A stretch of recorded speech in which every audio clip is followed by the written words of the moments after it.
He was there. He actually protected us, and later we talked to him, so he's here with us a few blocks from where this happened. Kevin, we haven't scripted what we're talking about here. That's my perspective on what happened, but I was only seeing what I saw. What did you see? Come on in, guys. Talk to him. Well, after you were talking, there was two gentlemen of the Communist Party that came in and basically attacked Alex. Alex had to push them back. He lost his balance. Went into the police chief, and I secured the individuals that were attacking Alex. The one kid was coming actually over my head to try and punch Alex.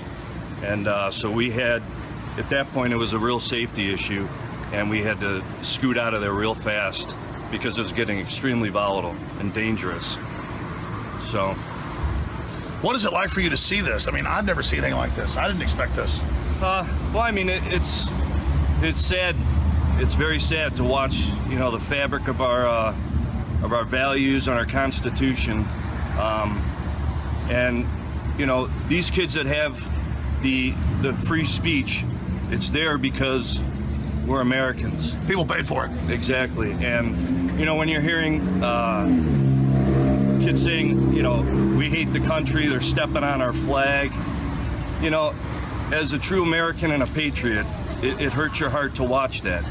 And I forgot they were also burning American flags today. Yeah. You know. So, thank you for protecting me. I had no idea how dangerous it was, and yeah, I appreciate you being there. And the other, I was really surprised how fast the state police got me out of there. Jakari Jackson coming to you here with a news blitz. We have a few articles about police. We're going to get started with this one right here in the state of Texas. And this is Governor Greg Abbott. Targeted killings of police should be a hate crime. Abbott announced Monday his plan to lobby for adding his Police Protection Act to Texas law.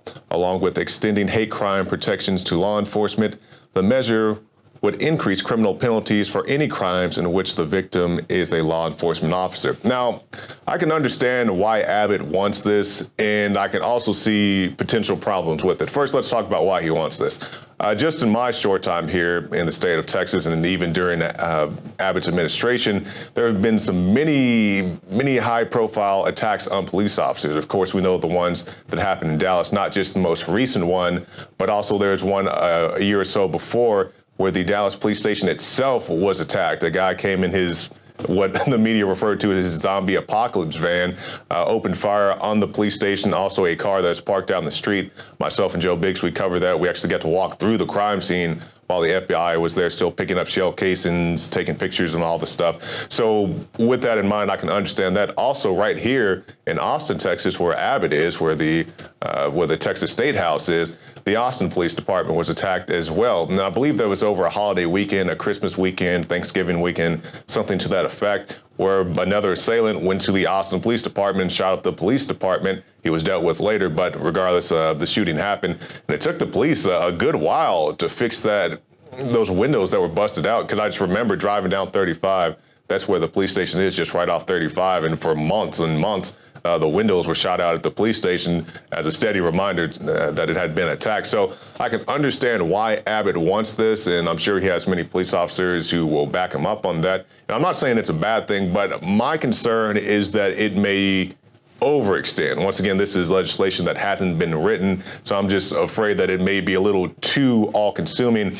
Case in point, there's a situation a couple years ago where officers, they were doing a raid on a man's house, and the guy thought somebody was breaking into his house. He pulled out his gun and he shot one of the officers who was entering. You know, it's pitch black in the middle of the night. He didn't know who it was. So that's my only concern, is that it may be too broad, and maybe that guy would have been charged with a hate crime if this had been retroactive at the time. So if they can get issues like that ironed out, I'd be a lot more open to seeing that legislation, but we'll see what happens in the months to come.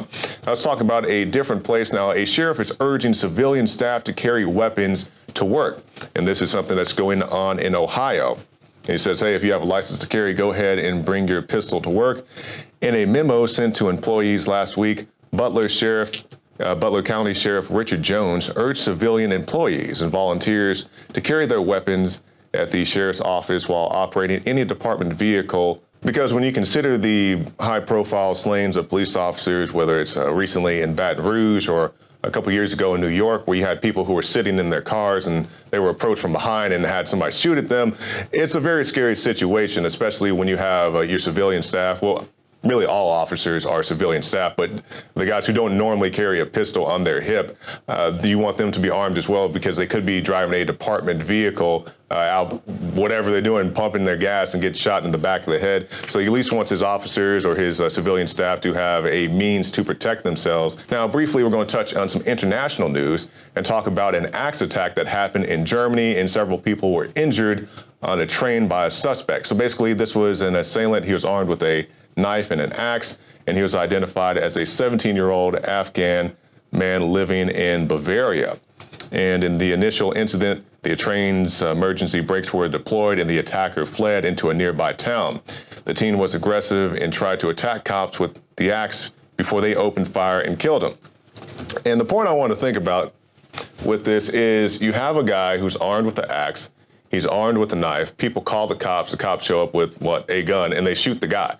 And this is the reason why you have a mean for arms. So if somebody does attack you with a knife or axe or a baseball bat or something else, and they're completely in the wrong, you can pull out a pistol and shoot them.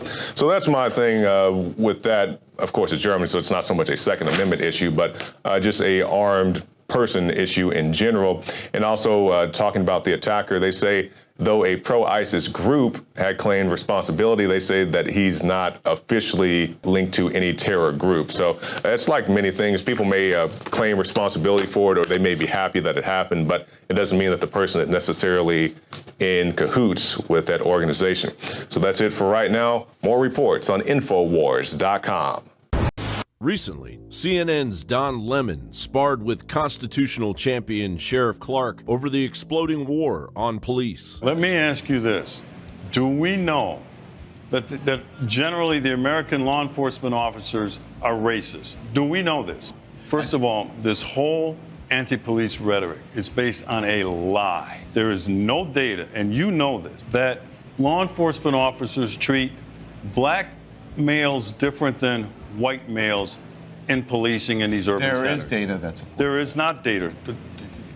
No. The argument between Lemon and Clark is a perfect example of the tug of war over the perception of the statistics of police violence versus a particular race. Furthermore, the argument displays the divide between the people of the United States and the full-blown propagandized media intent to foment division among the common citizens of the United States. We want you to know that our hearts are out there marching with them.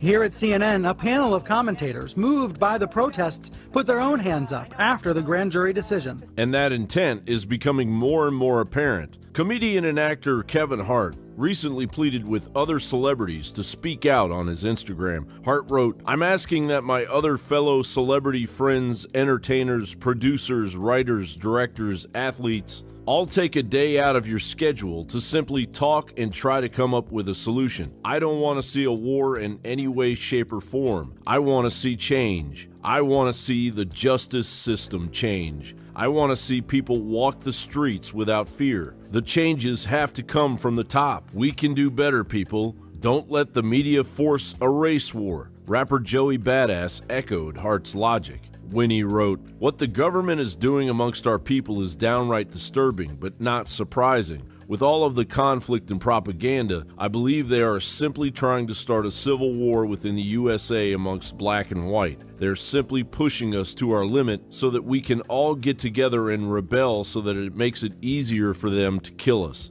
black people mostly, and anyone who acts out against them." Recently, Obama took a blowtorch to the raging inferno of the growing divide spiraling out of control in the United States. As Town Hall reports, predictably, Obama fanned the flames, calling on the U.S. to do better, and said that the controversial incidents arising from the police use of force were not isolated incidents, but rather were symptomatic of a broader set of racial disparities that exist in our criminal justice system. He continued, "When incidents like this occur, there's a big chunk of our citizenry that feels as if, because of the color of their skin, they are not being treated the same, and that hurts, and that should trouble all of us." Ted Nugent, the Motor City madman, responded to Obama's race war cheerleading. Nugent writes, "The evil man is doing this on purpose. He wants a race war, but we will not give him one. Obama will go down in history as a maniac, America-hating freak with his fundamental transformation scam.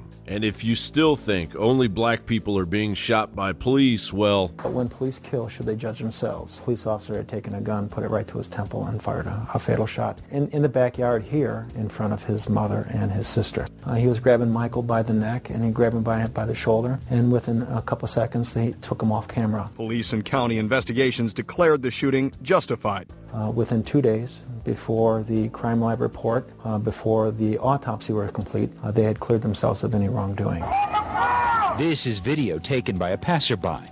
Dylan has been shot. Police won't say if Dylan had a weapon, but his brother and cousin say he emphatically did not. Had his headphones in, you couldn't hear nothing. Then they finally surrounded him. Is when they were like, "Get on the ground," and went to pull up his pants, and they shot him.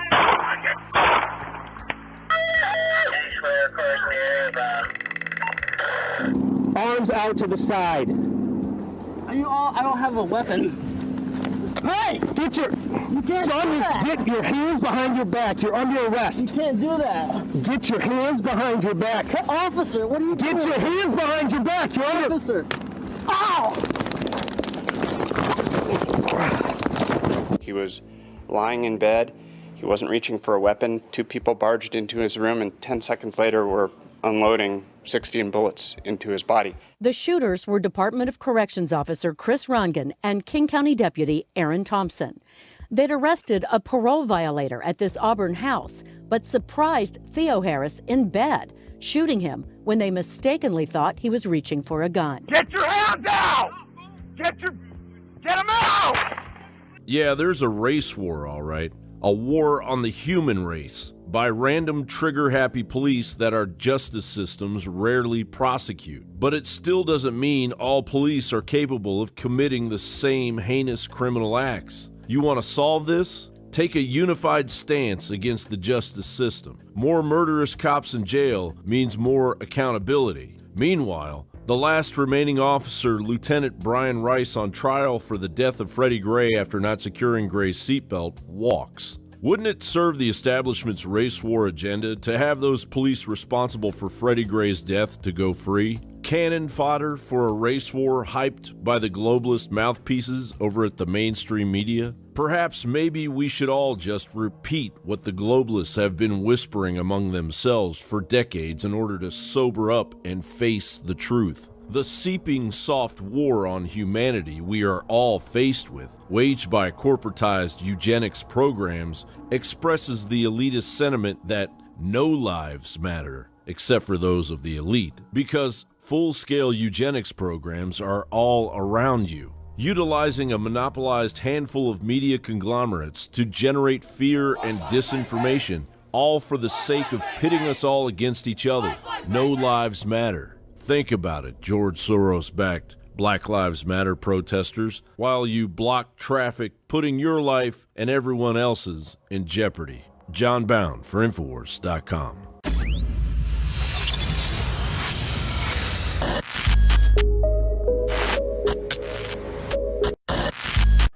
All right, Kid Daniels here with INFOWARS.com at the Republican National Convention in Cleveland, Ohio, and this is what they call Media Row. Where all the mainstream media reporters get together and type up their headlines against Trump and distort reality. But just walk through here and take a look. This is such a ridiculous maze of people. So we got BBC. Oh, BBC. Get your propaganda there. Your anti-Brexit propaganda.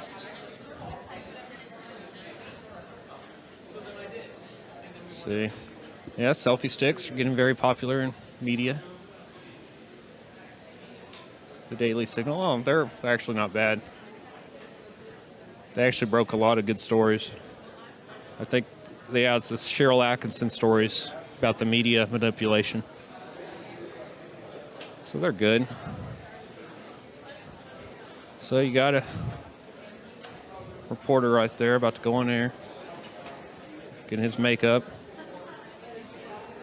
See, walking here. Politico. Their boots is just as empty as their stories.